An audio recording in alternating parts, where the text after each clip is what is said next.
the American people stand firm in the faith which has inspired this nation from the beginning. We believe that all men have a right to equal justice under law and equal opportunity to share in the common good. We believe that all men have the right to freedom of thought and expression. We believe that all men are created equal because they are created in the image of God. From this faith, we will not be moved. Hello, God bless America, and welcome to the Freedom of Thought podcast. I am your host, Paladino Joey, or Joey Awajan. Freedom of Thought is available on all of your favorite podcasting apps, and I thank you once and always for downloading and listening to the show. It's Thanksgiving once again, Thanksgiving 2023, so I've got to do a Freedom of Thought for sure to talk about Thanksgiving. Also to talk about, at the time I'm officially recording this show, it is Wednesday night, November 22nd, so it's also the 60-year anniversary of the assassination of John F. Kennedy, so I figure I'll throw that in a little bit as well, and how, well, you know, like mainstream media continues to completely dismiss the whole conversation of it could possibly be more than Lee Harvey Oswald, where I think it's pretty obvious. I don't know, but I don't necessarily have a huge case to present you. I'm probably not the expert witness to talk about JFK, but at the same time, let's start off with Thanksgiving. Maybe we'll talk some JFK later and then wrap up some more with Thanksgiving and what it's all about and all of that. Of course, now 403 years ago, it's already been that long, the Mayflower on November the 21st, or possibly November 11th, 1620, the Mayflower dropped anchor near the tip of Cape Cod in Massachusetts, almost, again, over 403 years ago. Obviously, an amazing, an amazing voyage, definitely high risk. They went through some scary times, of course. The beam was cracked, and they used the printing press to push it back into place. Pretty impressive that they were able to do that, but a very dangerous voyage, as the Pilgrims came here for freedom of religion, to worship the Lord as the way they wanted to, not being forced to worship as the way the government, the King of England, wanted them to worship, more of like a Roman Catholic style. So they wanted to be more like Protestant, which obviously there's more going on there than just holding a rosary. Those of you in the Catholic faith, I respect you. I don't mean to be rude and disrespectful. It's just, I don't know. I mean, England kind of had their way, and the Pilgrims wanted to kind of, the Pilgrims wanted to be able to worship the Lord in a different way than the way England, like a more controlled way that England was causing. So, or was basically forcing everybody to go about things in their Christianity. So they wanted to leave the Church of England, basically. So, yep, the Mayflower, obviously, that's kind of like, you could say the Mayflower is the topic of this year. Like every year I kind of maybe talk about something else. Maybe some years I'll talk about Miles Standish. I'll talk about William Bradford. I'll talk about, any of the other major pilgrims. Maybe I could talk about some of the Native Americans like Squanto and such. The maiden voyage of the Mayflower was 1609. Now, again, information courtesy of Wikipedia. It was out of service from 1622 to 1624. It was most likely taken apart by Rother Hittith, the shipbreaker, circa 1624. So maybe they used it to help build houses and such. Heck, I mean, even in Shining Force 2, a Sega Genesis game, where where a lot of the characters were from this particular kingdom, and the kingdom was being destroyed by the enemy in an earthquake and such. A lot of crazy stuff happened, and they had to get the heck out of there, or basically they're going to die. So they traveled across the ocean to a continent and tried to create a new kingdom. It was like New England, how they said New England, and that one, I forget the name of the kingdom, but it's just a video game. So let's just say New Guardiana. I think that's something like that. They tried to Yep, so they called it New Guardiana, and they broke the ship apart to start building the the new city, the new town, the new kingdom, this and that. So obviously, like the houses and eventually the stores and such. So that's probably what happened to the Mayflower. Unfortunately, 180 tons plus were some of that was the tonnage of it. The length was 80 by 90 feet on deck. 100 by 110 feet. Impressive there. There are around 4 decks. Okay, capacity unknown, but carried approximately 135 people to Plymouth Colony. Plymouth Colony. Of course, the Pilgrims, also known as the Puritans, or the Pilgrim Fathers as well. So they wanted to reform and purify the Church of England in New England, of course. Christopher Jones was, he owned 1/4 of the ship, basically, so he was like the main owner, you could say. Interesting how that works out. But the Mayflower, yep, I mean, I like to, lately it's like old ships have been on my mind, and it's fascinating stuff. Like, there was a ship that sank around that time in the 1630s, around Sweden. And it kind of had that Mayflower look as well, maybe a little larger. It was a Viking ship, and it's in a museum now. It's been restored and everything. It's just unbelievable. The Minnesota Wild, that's what kind of brings this up. The Minnesota Wild traveled to Sweden. That's our hockey team here in Minnesota. Traveled to Sweden for a couple games in the Global Series, you can call it. A couple games against the Ottawa Senators and Toronto Maple Leafs. They lost in overtime twice. That's great. The Wild, that is. They've not been playing well this year. But no, they were there for that purpose. And the play-by-play voice of the Minnesota Wild on television, Anthony LaPantha, talked about how that was one of the most amazing parts of the voyage, was seeing that old ship that had been pulled out not that long ago. Not that long ago, it was pulled out of the sea there, and out of the ocean, and was restored completely, and it just looked unbelievable. And you could tell how it's that. It's like a 400-year-old ship, or almost 400 years old. It was sunk in 1632. Wish I had the exact name of it, but we're not really here for that. But that's kind of what got me on the mind set. I'm thinking about the Mayflower, those old ships, and going back in time, and what it must have been like to be on that ship and in the middle of the ocean, and in that time of year where they had to go kind of later than they were hoping, and they had to go further north than they were hoping. They wanted to go to Virginia, them being the Pilgrims, or the Pilgrim Fathers, or Father Pilgrims. They wanted to, They wanted to go to the Virginia area, but wound up north in Boston, basically like Massachusetts area, which is what we know of now. Back then it was what it was. There was really no name at the time. But that's why some of the oldest history of the United States is in Massachusetts. You get 1,600 buildings. You get 1,700 bars. I mean, it's just unbelievable that stuff like that is still around from that far back. Like, we're talking generation to generation, passed down.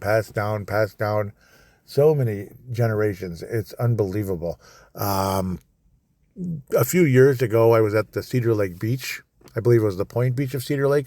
I overheard a woman saying that she's a descendant, her family are descendants of William Bradford. It's just like, dang. I wanted to speak up and say something, but it's like, nah. She's with family members, just kind of talking at the beach, chilling, and it's like, I don't know if I want to jump into that, but that's really, really cool. Obviously, after all these years, I'm sure there's a bajillion descendants when we're talking. I mean, my mother's family, the Willards, first came to the United States in 1635, Simon Willard. And that's 12 generations ago. It could have been even longer because, so like when it comes to William Bradford, that could be more like 14 or 15 generations because, he's probably, I'm guessing he's older than Simon Willard, first of all. He was born in like the 1590s, I believe, 1580s was William Bradford. And also the fact that there's a lot of gaps in the Willard family, like we're talking people having their next generation in their 40s, so it's like there's a huge gap. So it could be like your grandpa's like 100 years old when you're, not even that old yet. So it's like crazy. So stuff like that. My dad's side kind of similar, but he's not He's not connected to the early days of the United States or North America or whatever you'd call this place, the colonies, basically. I mean, 1630s, that's the colonies. So pretty cool to think that the Wheelers go back that far. And that was in, like, Massachusetts. And of course it was, because it wasn't like people were hanging out here in Minnesota. So obviously fascinating stuff. Thanksgiving is a special time. It's a favorite holiday of mine. It's the one holiday, the only form of work that I would ever do is podcasting, like Brave the Wild and this one are the only ones I'll do. Like Brave the Wild, it became a tradition years ago when it's like, I do Brave the Wild on Thursdays, you know, when it's the regular season and when the lawn service is done for the year and I can get on like more of like a weekly schedule. That's, of course, the hockey show. If I said that 6 times already, I apologize.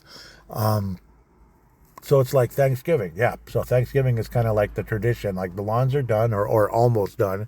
So there it is. Like I can start recording normally on Thanksgiving. And it's like, this is kind of a cool idea. It's fun. And it just stayed that way. I think it started as Thanksgiving on a Thursday. I'd been doing Brave the Wild on Saturdays. And then it's like, why am I doing it on Saturdays? I kind of hate that. So let's move it back to Thursdays and just stay there. Yeah, so Thanksgiving actually kind of brought me to making Brave the Wild on Thursday, so of all things. And then, of course, freedom of thought and Thanksgiving in the same sentence is in honor, first of all. And it's kind of what freedom of thought is all about in a lot of ways, patriotic and such. This show is going to evolve, though. It's going to evolve. Obviously, this is going to be the root of the show forever. Don't worry, it's not going to go away. It's never going to go away. But yeah, I mean, we're going to get into, you know, like I talked about the Nephilim giants and such, like in Genesis and all that, like I talked about that back in the summer. I do want to go more into that kind of stuff, like that interesting, like the books of Genesis, some Revelation, some Daniel, obviously, some incredible stuff in the Bible. But again, freedom of thought, Christian conservative, God-fearing patriot of the United States. Freedom of thought, it's kind of all going to blend together. And that's kind of what I've always wanted this show to be anyway. So in a lot of ways. Yeah, I mean, I am proud to say I'm a Christian conservative. I'm not going to, I'm not this, I'm not that, I'm not telling you what to do. Well, no, I'm not telling you what to do. But at the same time, I might be able to offer a suggestion. I might be able to offer this or that. And you could offer me suggestions as well. Absolutely. You could offer suggestions. As long I'm not gonna vote Democrat probably 99% of the time or more than that, unless there's only 2 Democrats and one is just one's actually an American and the other's a commie.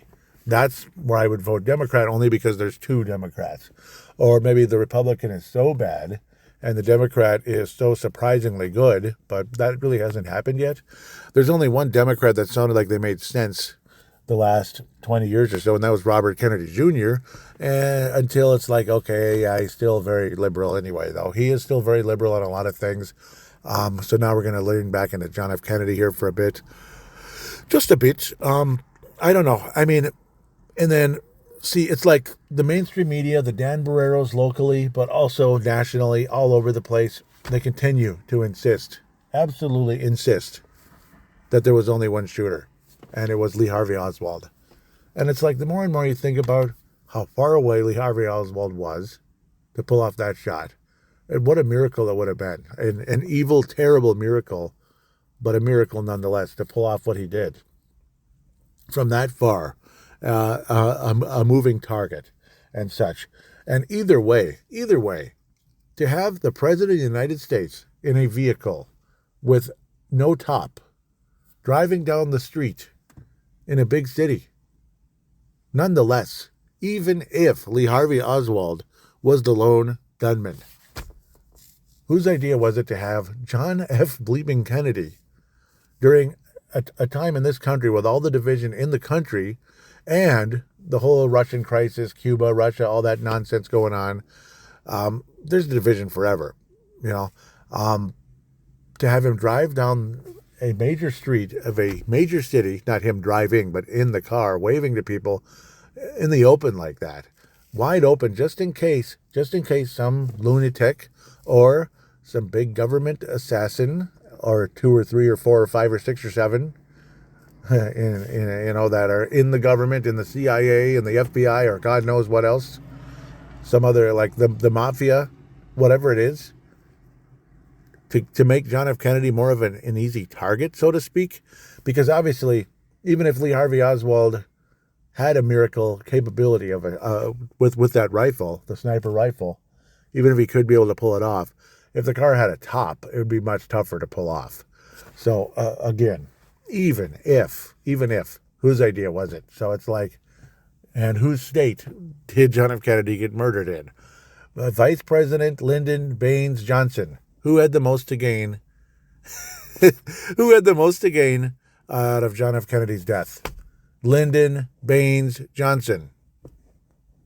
That's right. And the big banks who wanted the war in Vietnam to escalate. And the CIA and secret societies that John F. Kennedy spoke out against. The secret societies. We are against secret societies. John F. Kennedy said it. Just look it up. It's out there. I'm not quoting it correctly, really spectacularly, but he basically said that as a country, we are against secret societies and secret oaths and secret proceedings. That's pretty much what he said there. That's paraphrasing, but he did say those words. And not long after that, what happened?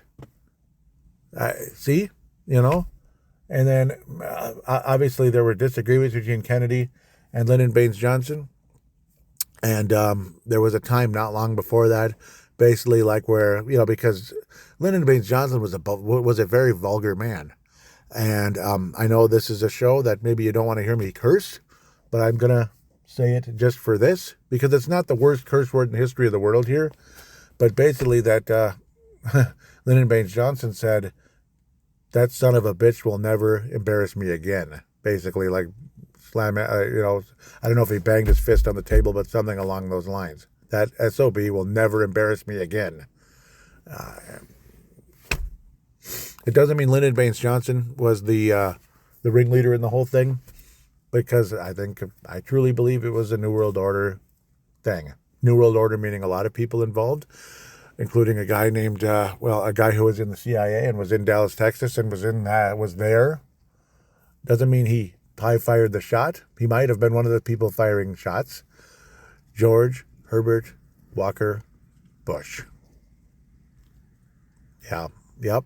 George Herbert Walker Bush was in the CIA during that time, was in the area during that time. That doesn't mean he fired the shot, but it doesn't mean he was against anybody firing the shot, though, either. He was a very young guy at the time, George Herbert Walker Bush. But obviously so many other factors during this whole thing with JFK. It's frightening. The whole talk about the grassy knoll, shots heard from the grassy knoll, and all of that. But again, they just want to go out of their way, the mainstream media, and the mainstream media, one way or another, on TV, on radio, on whatever. They just want to continue to push that. What are you talking about? Everybody wants to believe there's more to the story because it's more interesting than just a lone psycho. Well, I think Jack Ruby's murder of Lee Harvey Oswald not long after that isn't necessarily proof that there was more to the story, but it certainly, at the very least, should raise some eyebrows, more or less than, I'm a hero, I assassinated the killer. Well, but why would you do that when the killer had a lot to? Maybe there was a possibility of getting some information, where he truly was a patsy. First of all, he truly was a patsy for who really committed the murder. Multiple people, with Lyndon Baines Johnson not at necessarily the helm of the whole thing, but with the most to gain. Kind of like a guy named Larry Silverstein many years later, in 2001, who purchased the World Trade Center facility, the entire thing, all the buildings, just a couple months before something happened, and he put in a massive, unbelievably large insurance policy on it, on buildings that were losing $30 million a year and were being ordered to remove the asbestos from the steel columns in the building. That would have cost over $1 billion. $1 billion. Instead, what happened with Lee Harvey Oswald? What happened with Larry Silverstein? The buildings went down. And then he got he got enough money in the multi-billions. I believe it was $5 billion in insurance payouts to rebuild a brand spanking new facility. Just like tearing down an old building and putting up a new one. Gee, that's never happened before. Never happened before. Just tore it down and built a new one. Oh, a couple people died. Well, bleep happens, Hey, that's, gosh darn it. I feel bad about it, but got my brand new facility. Profitable. Billions of dollars. Billions. Yes. So, coincidence? Gee, what a coincidence. I think there's a lot of coincidences as well. Obviously, there's that fascinating movie with Kevin Costner that came out in I believe it was in the late 80s. It couldn't have been in the 90s, or maybe it was the very beginning of the 90s, where Jim Garrison was actually still alive. He died in 1992, where he had some interesting stuff to offer. Of course, Dan Barreiro and the people he's had on talk about how Jim Garrison was just doing it for attention. Okay, I guess was making all that stuff up for attention, the magic bullet and all that. I don't know. I mean, I do not have black and white hardcore evidence to present to you, but I will present at least a conversation. I think it's worthy of a conversation, that there's a lot more to the JFK assassination than what the media is telling you, and what the media has kept a secret, or kept shoving down our throats for 60 bleeping years. And in the case of 9/11, 22 years now. 22 years. Also, the fact that a guy named George H.W. Bush was the vice president of Ronald Reagan. When Ronald Reagan's presidency just began in 1981, there was an assassination attempt on Ronald Reagan's life, and the potential assassin, who was not a normal person either, not just kind of had connections to George H.W. Bush. He was related to him. Interesting. Who had the most to gain with the death of Ronald Reagan? If that happened, who would have had the most to gain? George H.W. Bush. All right. I got into some crazy stuff here on Thanksgiving this year, but it's November 22nd this time around. It's like the day before Thanksgiving. It's November 22nd.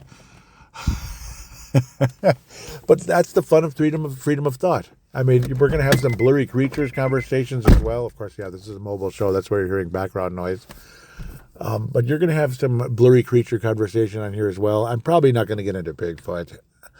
I don't know. Bigfoot's not as interesting to me as, say, actual giants that roamed the earth, that are in the Bible. Yeah, that kind of stuff. So that conversation is going to happen on Freedom of Thought. That kind of conversation is going to happen. What I need your help, though, folks, is algorithms. Share not only positive ratings on, Apple Podcasts or any of the other apps out there. Apple Podcasts, especially if you're using it, please put a 5-star rating for this show. You don't have to comment anything, but just as long as you put in a 5-star rating, it'll make a huge difference. It really will. It'll help this show. If you want to give a donation, there's a link in the description. You don't have to. It's not required at all. Anybody that has, thank you from the bottom of my heart, even if it's 99 cents. Thank you. I'm not going to create a paywall. I don't know, like, you're going to get extra content if you give me $7 a month. I don't know.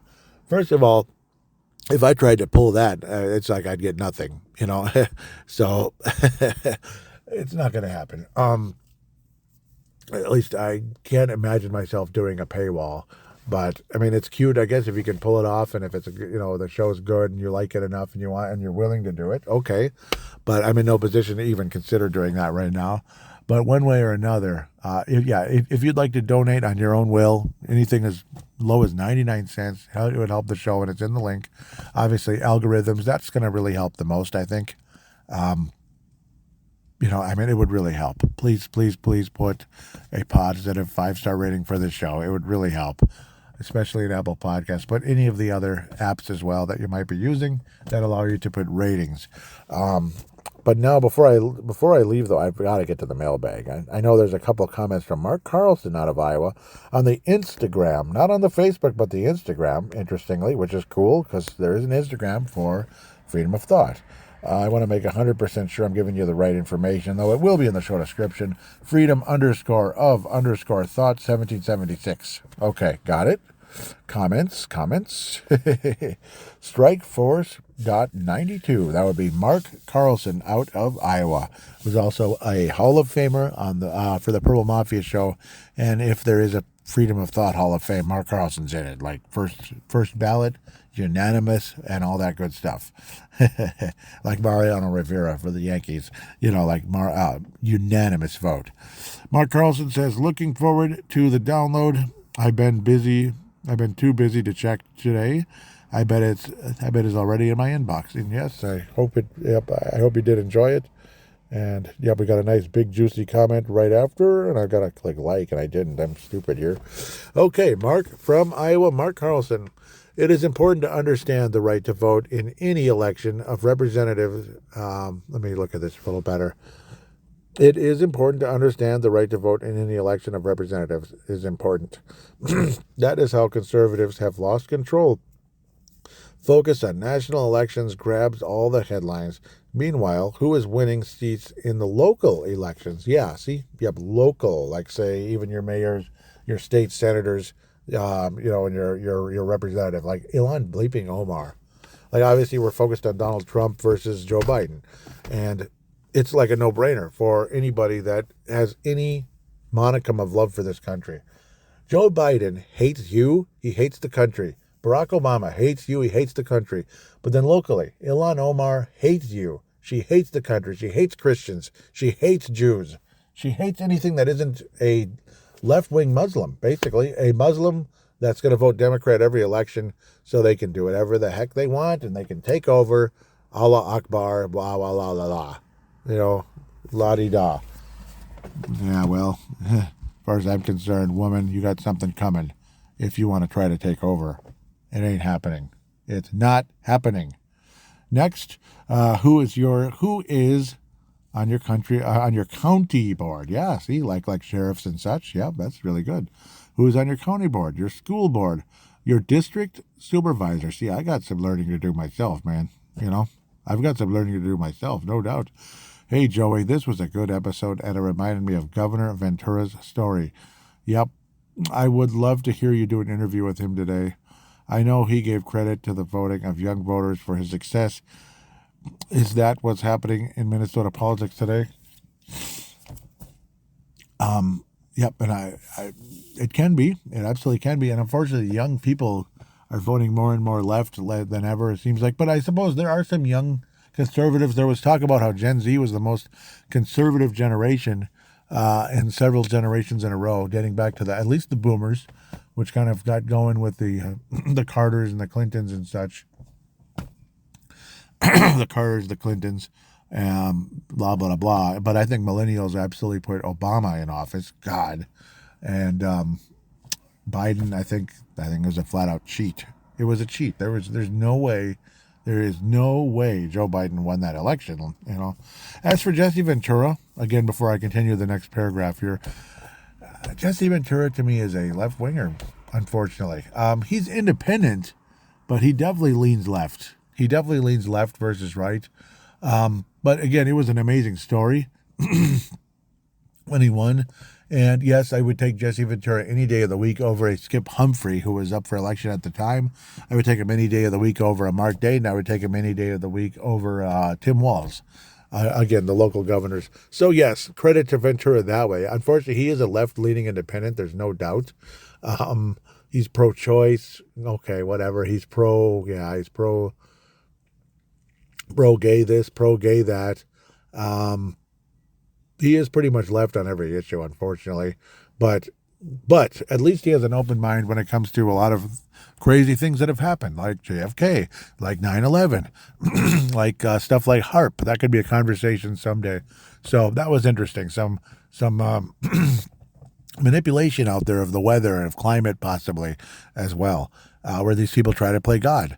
And, well, how do you think this Antichrist is going to be able to perform miracles with this crazy technology where all of a sudden hurricanes are, or you can control a hurricane?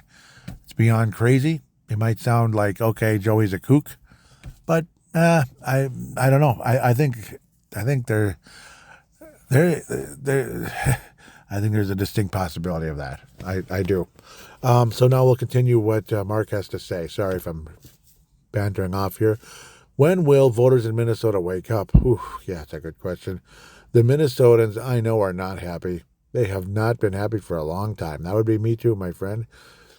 It is so frickin' liberal here. It's not even funny, by the way. That are far from the big city but complain about big city ideas are for big city people, yet paid for by the citizens that have nothing to do with any large community, let alone the Twin Cities.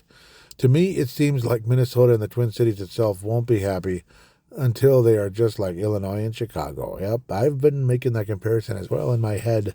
Yeah, where it's just cobalt blue politically. And it is, though. I mean, every bleeping election here voted Democrat last time around, the last 2 times or so. And you had people complaining when like one Republican won. Oh, that figures, da-da-da-da-da. Yeah, one. And I remember even responding to the person, this was on Facebook. I responded to the person like, why? We can't have one stinking representative? It has to be 100% Democrat? Like, come on. My God, it takes 2 wings to fly. Have mercy.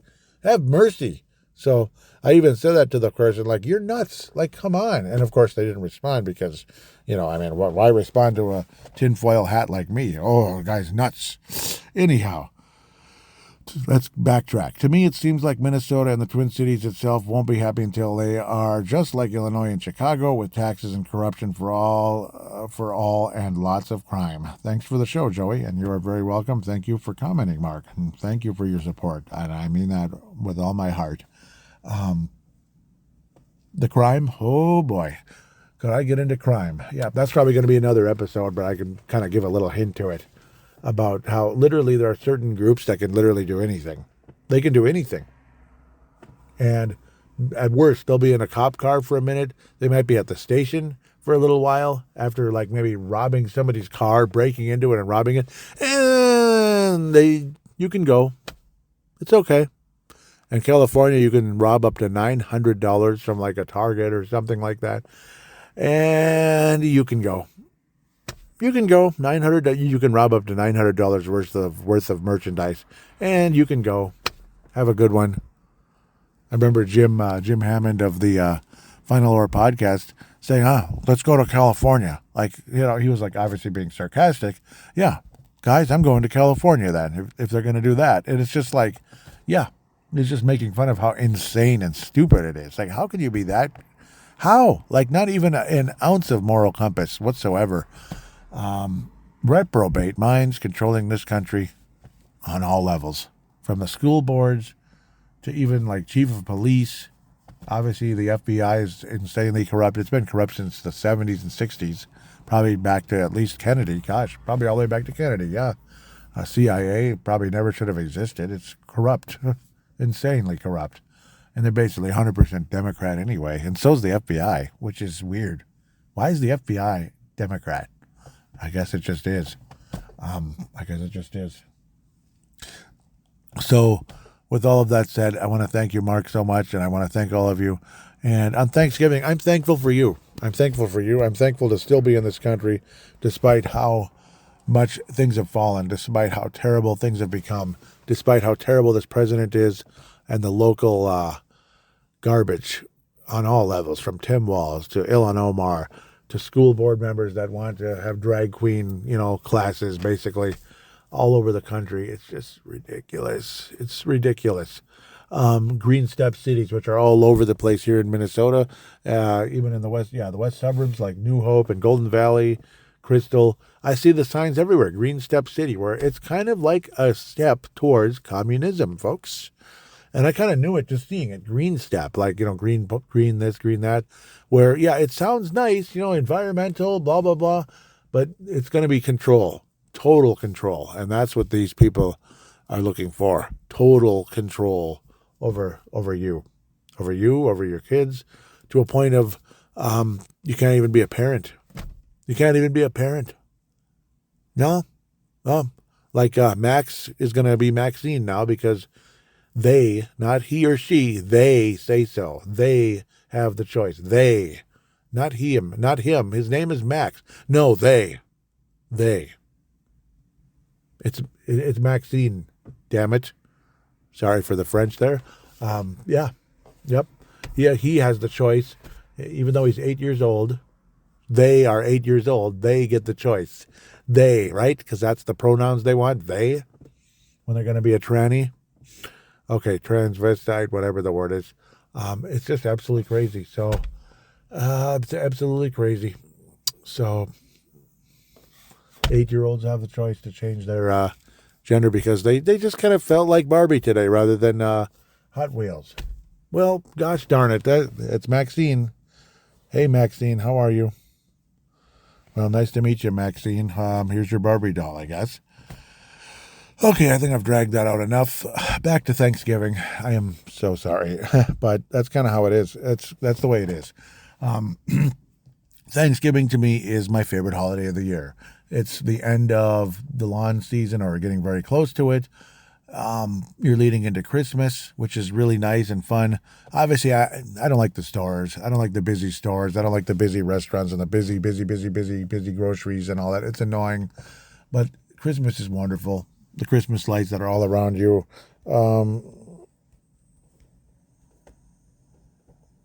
It's just a very special time. And you're leading into, as they call it, the holiday season. I call it Christmas.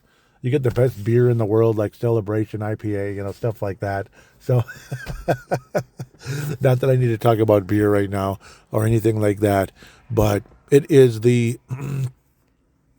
it's just a wonderful time of year. And then the other thing is when it ends, which it always does, and it goes so quickly, and then the next thing you know is January 2nd or whatever. Well, what do you get to look forward to from January 2nd? Spring.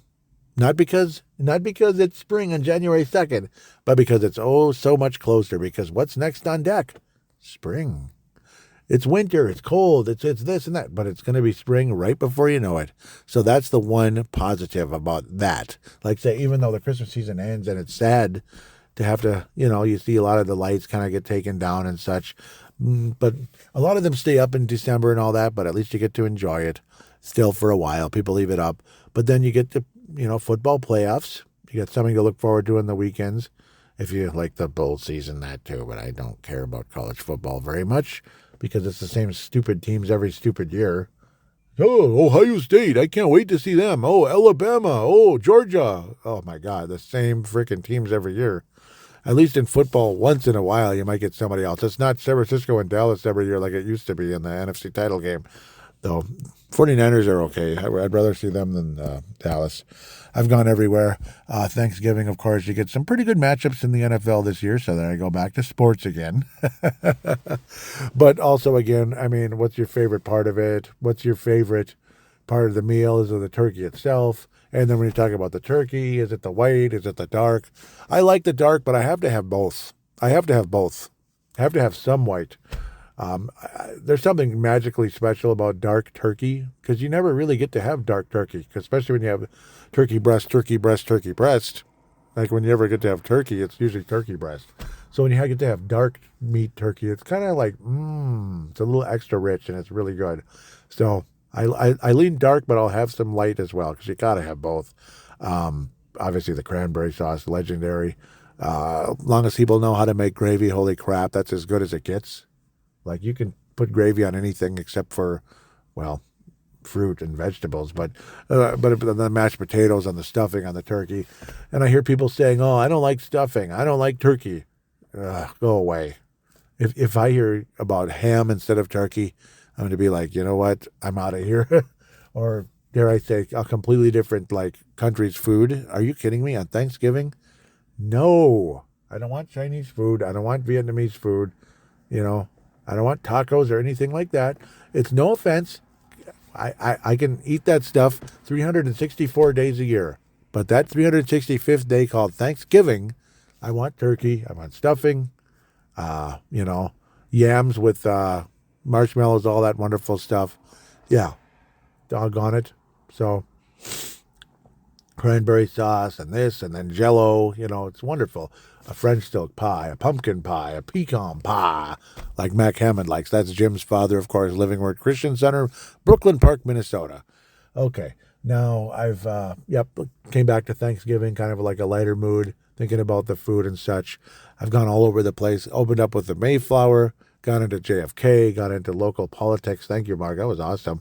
And then into back to Thanksgiving, the actual meal. And of course, remember to be thankful. Remember to be thankful to have a roof over your head. Like I am. I mean, let's just say some paperwork got messed up at the apartment where it's kind of my fault. Like the phone number was typed in incorrectly. They were trying to text me since they didn't email me, which was really weird because their communication sucks. And let's just say the lease was only half signed. And it was like turn in your keys next Tuesday or whatever the heck day it was. I'm like, wait, whoa, what? Turn in my keys? What are you talking about? I filled out the lease 3 months ago. No, you didn't. Only you did. Your wife has to sign it too, and she never did, and we contacted you 500 times. Holy crap. That was on the day called Juneteenth, by the way, the end of June almost, kind of, sort of, where I was sitting at the lake, enjoying the day off by the beach. Yeah, Fish Lake around Maple Grove or Plymouth, and then found out I could have been, I could have been out.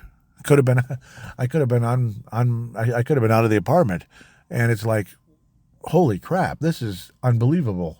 And then, but I'm thankful, thank you, Lord, that we were able to clear things up, and the management was understanding enough to let us stay, despite the possibility of a new tenant possibly moving into that exact unit in a week.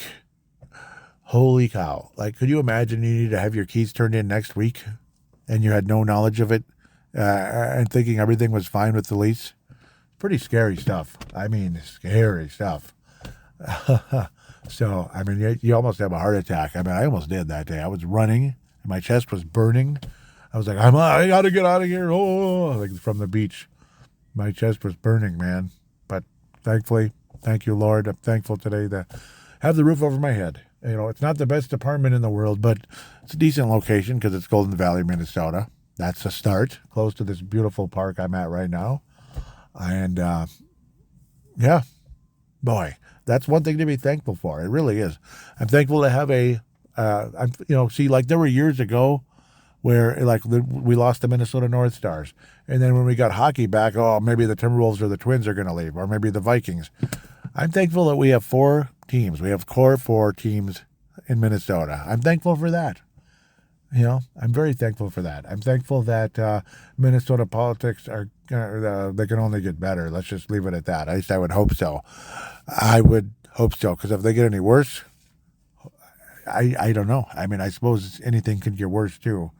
But I'm thankful that, stepping on in faith, that Minnesota politics will improve in a big way. With that said, thank you so much for listening. Please tell your friends. Please put a positive rating, a 5-star rating, not positive rating, a 5-star rating on any podcasting app, podcatching, whatever they call that app out there. If it's Apple Podcast, Spotify, or any others that allow you to do that, please need your help. It would really help develop this show. This show needs to get past all the weeds out there. This is a show where I truly believe in this country. I truly want this country to turn back to the Lord. I want this country to bring back its roots as well and stop, like, if you think society is better today than it was even 20 years ago, you're out of your freaking mind. You're out of your mind if you think it's better. So that type of thing, like purple hair, this, and green, and piercings everywhere, that, like, no, man, no, that doesn't work. It's not good. We're not going in a better direction. We're not. Where men and women all look the same, that's kind of weird.